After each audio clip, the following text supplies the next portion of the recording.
This video is intended for school administrators. School administrators used to be known in the old system as site managers, and they have the greatest number of permissions and the ability to control the entire system at your institution.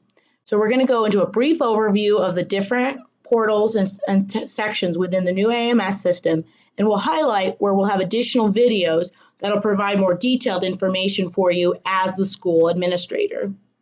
You'll see here's a generic overview page that provides just some basic information about AAMS, including if you have questions about the system, how to contact us here at AACP, but also how to address questions to ACP when you have accreditation-related questions. Let's go into the AAMS system. Now you'll see the landing page is on the Self-Study tab, but we're not going to start there in our overview today. We're going to start on the Profile page. So the Profile page is actually your institution's profile.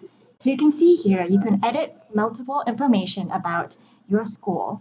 Now, please keep in mind that this information will populate into various parts of the self-study. If you look below, the first section is departments and divisions. Now, if these apply to your school, you add them here and can edit them here as well.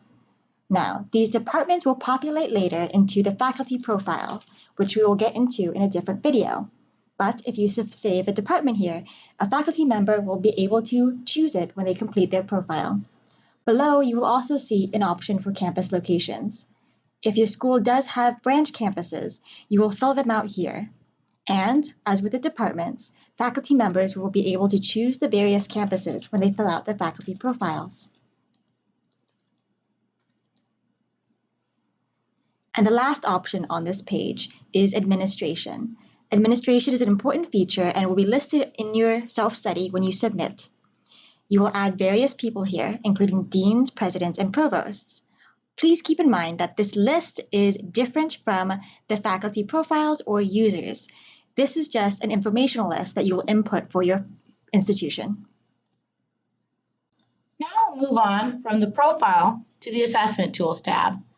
The Assessment Tools tab in the old system was known as the Program Assessment tab, but was renamed to better adequately convey what was inside this actual tab.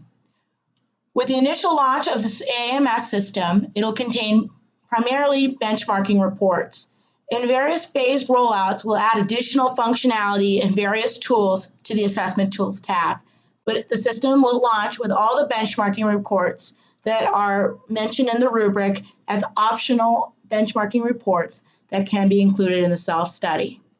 We'll have a separate video on how to run benchmarking reports later on. Now we get to the self-study tab. We'll have a lot of detailed videos concerning how to complete a standard, how to print an individual standard, how to administer the faculty profile, and the like. But this is where the bulk of the work will be done within the new AAMS system while completing your self-study. The Compliance tab is the tab that contains the status as marked by both the individual school, but also ACPE's board decision. Only those with permissions, including the school administrator, can view this tab and view the compliance statuses compared side by side. As a school administrator, the Users tab is extremely important. This is where you're going to add new users and manage all the users that you do have. We'll have a separate video on the simplified permissions in the new AAMS and how to use them.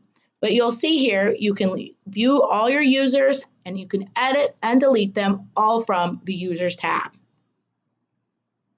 The next tab is the Documents tab. The Documents tab is probably one of the most exciting new features in the new AAMS system. It uses search engine optimization techniques to allow easier management of all the documents located within the self-study. You're able to add tags, upload a document once, and load it into multiple standards, and you're able to manage all of that from the Documents tab. So stay tuned for that video as well, which will give you more information about how to use the Documents tab. We're not going to go into the archive functionality because nobody's going to be archiving it for quite a while, but you will have the ability to see your archived self-study eventually once you're complete with your self-study and ACP has made their final board decisions. So this is the first part of an overview for school administrators.